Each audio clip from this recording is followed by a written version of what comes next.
Top FM. More music variety. Top. This is the night. Ya, baik Tomania masih bersama Bayu Ahmad untuk malam hari ini dan juga Mas Winarto MPD, praktisi pendidikan sains dan juga Kaprodi PGSD Universitas Peradaban Bumiayu yang malam hari ini masih kita coba membahas pembelajaran IPA di masa pandemi COVID-19. Mungkin Tomania untuk malam hari ini juga banyak yang dulu pelajaran IPA ini pelajaran yang paling nggak disukai lah, bukan dibenci tapi nggak disukai gitu loh. Ya paling nggak disukai mungkin sehingga banyak pelajaran-pelajaran yang nggak masuk ke otak kita gitu. Ke memori jangka panjang bahasa kerennya. Ya, kemudian tadi juga udah kita bahas masa untuk pembelajaran di masa pandemik ini memang sangat perlu strategi ya Mas ya. Ya, dan ini tentu strateginya memang harus berhadapan dengan gadget gitu ya. Salah satunya Dan ini tentu ini juga kita sebagai orang tua harus bisa memilih media. Nah ini seperti apa Mas untuk biar kita tepat memilih media pembelajaran IPA di SD saat pandemi ini biar nggak salah lah gitu ya. Ya, jadi para ahli pendidikan itu sudah sepakat begitu bahwa keberadaan media itu tentu memberikan dorongan terhadap pembelajaran yang dilakukan. Baik itu pandemi atau tidak kan hanya keadaannya. Dulu sebelum pandemi pembelajaran tetap di kelas, kemudian sekarang pandemi di rumah dan media itu harus ada. Sehingga yang tadi kita obrolkan, bagaimana kalau LKS-nya hanya latihan-latihan soal gitu. Dan Mas Bayu juga sudah menjawab, saya kebetulan punya anak SD gitu. Kalau diberi latihan soal yang seperti itu ya kurang menarik. Nah, tadi medianya yang pertama peran orang tua Mas. Dan juga bikin susah orang tua karena yang ngerjain nanti orang tua. Iya betul. Nah ini pandemi ini bagi anak-anak masa kejayaan liburan Mas. Karena wah setiap hari bebas, nggak ada sekolah, tetap dapat uang jajan. Nah disitulah anak saya juga jadi gemuk. Betul ya. Dan kulitnya berubah seperti saya biasanya, panasan itu ya. Nah jadi peran orang tua jangan ikut membiarkan anak begitu saja bermain, tetap memberi nilai-nilai edukasi tadi. Nah misalkan pas harap mau masak apa namanya telur apa yang di bumbu kuning itu ya, telur semur telur itu. Ya udahlah, suruh siswanya suruh anaknya dulu untuk melihat fenomena tadi. Misalkan telur yang air yang dicampur garam kemudian dimasukkan telur, dibedakan dengan air yang hanya dicampur air saja dimasukkan telur, kan tentu ada perbedaan. Itu salah satunya begitu. Dan itu juga udah masuk IPA ya? Masuk IPA begitu. Proses apa namanya melayang, tenggelam, kemudian konsep massa jenis itu juga sama. Atau yang paling sederhana tadi, punyalah pewarna atau enggak beli pewarna makanan itu di toko kan murah mungkin ya. Atau yang ibu-ibu yang jualan kue itu campur minyak, campur air gitu. Nanti membentuk lapisan.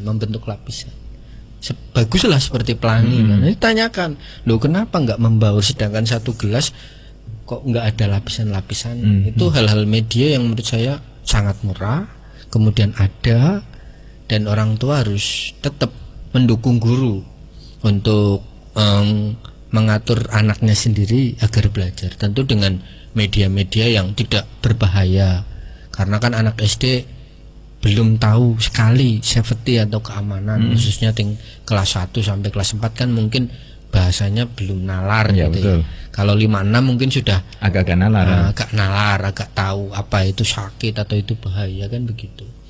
Jadi ya orang tua dalam masa pandemi ini tetap membantu peran guru mengatur anaknya untuk jangan malah orang tua yang mengerjakan gitu.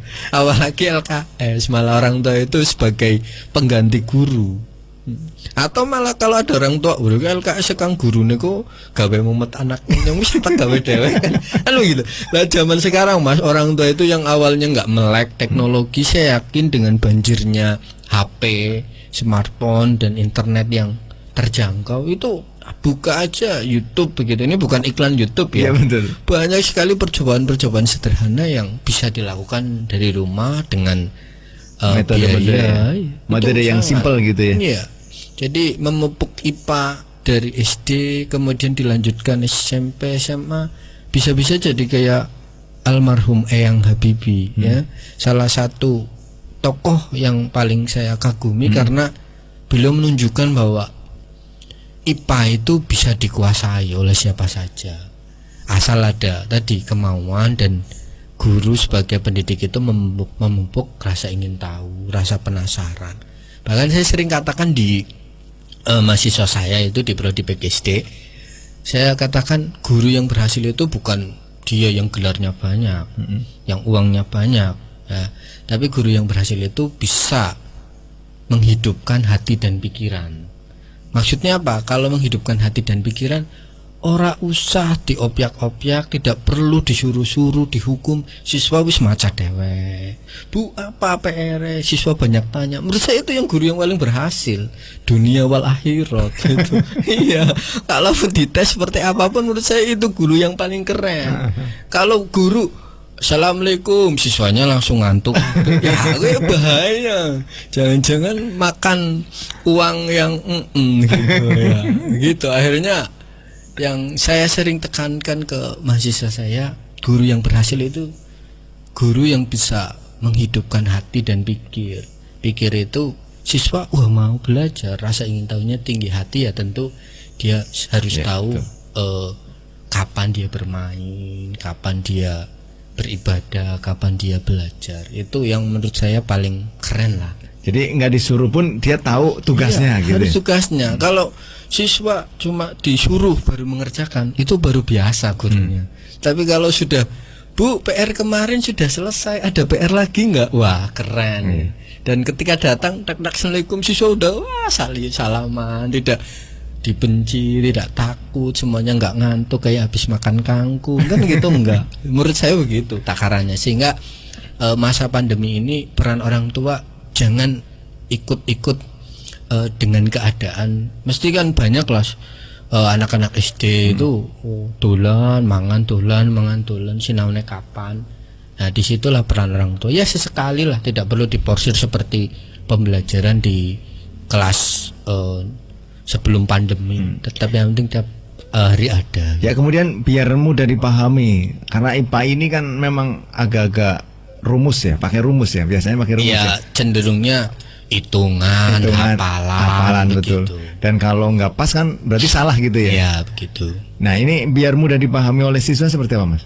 Nah tadi IPA ini kan ilmu yang mempelajari tentang alam, baik itu benda hidup dan benda mati beserta fenomenanya. Jadi para ilmuwan pun mempelajari IPA itu dengan dua metode, observasi dan observasi dan percobaan gitu. Sehingga eksperimen itu ya. Eksperimen. Jadi sehingga pembelajaran itu yang membuat siswa menyenangkan ya menghadirkan dua itu.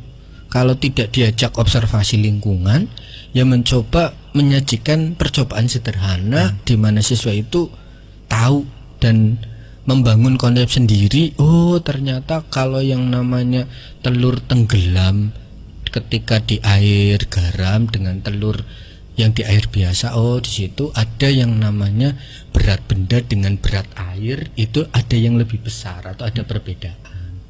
Oh ternyata kalau yang tenggelam itu ternyata berat telur itu lebih kecil dibandingkan air garam. Berbeda daripada guru ngomong kan. Jadi kalau menurut teori-teori belajar itu, belajar yang bagus itu belajar dari apa yang dilihat, yang dirasakan, dan mereka menyimpulkan sendiri. Kemudian fenomena alam juga bisa ya? Iya bisa. Gerhana gitu ya? Ya itu atau bintang itu. Atau satu hal yang menurut saya agak lucu nih, saya sering dengan mahasiswa itu, coba kamu gambar kayak apa bintang. Jenengan Mas Bayu kalau gambar bintang segi 5 kan ya. betul. Segi 5 ya, Betul, mesti kan ya. Betul. Nah, Iya. itu Makanya saya iya betul. suruh gambar bintang segi 5. Padahal itu menurut saya konsep yang keliru. Yang namanya bintang itu salah satu contohnya matahari. Definisi dari bintang itu suatu benda langit yang menghasilkan cahaya sendiri. Nah, itu salah satunya kan matahari. Bumi itu kenapa enggak disebut bintang? Karena dia tidak bisa menghasilkan cahaya sendiri. Nah, dan matahari kan bentuknya bulat, Mas. Nah, itu kenapa kok digambar segi 5 kan begitu. Jadi hal yang menarik untuk mempelajari IPA ya tadi, menyajikan fenomena. Iya, kenapa Mas itu? Kenapa bintang kok digambar segi 5 gitu? Itu mungkin dosa yang disebut dosa turunan. tapi kalau menurut saya enggak juga sih, Mas. Karena memang di saya lihat tuh kalau subuh kan ada satu planet yang di bulan-bulan tertentu itu memang dekat muncul, dengan bumi, bisa dilihat. Itu memang kalau secara cahaya itu memang segi 5 gitu. Tangkapan mata kita. Tapi benda aslinya kan tetap bulat, gede maning. Ya, karena mungkin retina kita gitu ya. Ya, mungkin bisa jadi guru, yang namanya bintang segi 5. Padahal definisi bintang itu salah satunya matahari, bentuknya bulat, enggak mungkin segi 5, kan agak dosa turunan dikit lah. Ya, kalau matahari kan sudah bulat gitu ya. Mungkin sama juga ya, bintang juga sama bulat ya. Iya, itu matahari itu salah satu jenis bintang. Dari sekian miliaran bintang yang ada di jagat raya ini. Itu menurut saya ya, pembelajaran IPA di masa pandemi maupun non pandemi itu yang menarik ya tadi, memunculkan fenomena.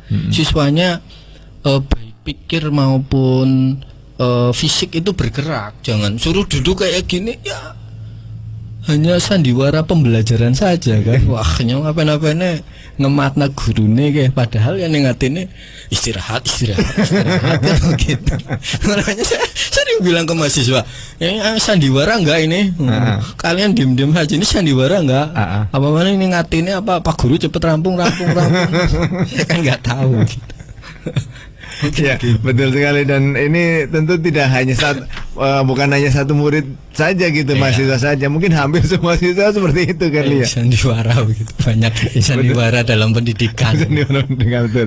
Ya, kemudian juga bagaimana cara menilai siswa di masa pandemi ini, mungkin karena guru kan nggak bisa secara tatap muka ya. Dan ini tentu untuk penilaiannya, dan kemarin saya nerima rapot anak saya juga, loh, ini mau nilainya gimana? Simsalabim, nilai bonus.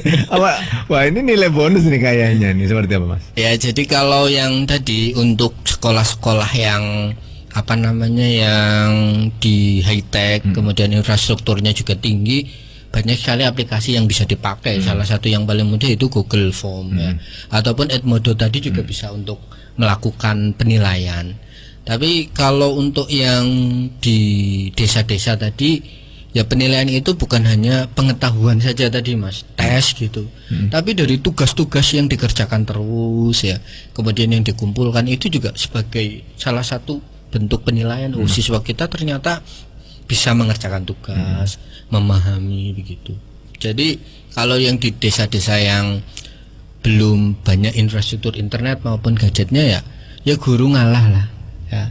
Kan guru sudah diberi kewajibannya, diberi haknya, sehingga guru memang harus datang, misalkan datang atau enggak bikin oret-oretan pakai tangan, foto kirim ke orang tuanya, suruh dikerjakan.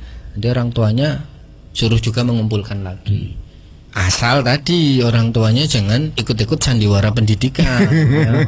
Jadi ikut tuh dikerjakan anaknya ben tetap ranking 1, karena ya proses itu memang harus dijalani. Bukan karena anaknya harus ranking 1 Mas, anaknya nggak bisa malah jadi orang tuanya. Iya. Kalau itu ya pengecualian ya, malah jadi orang tuanya yang repot ini. Iya, nah, ini mungkin juga ada saran Mas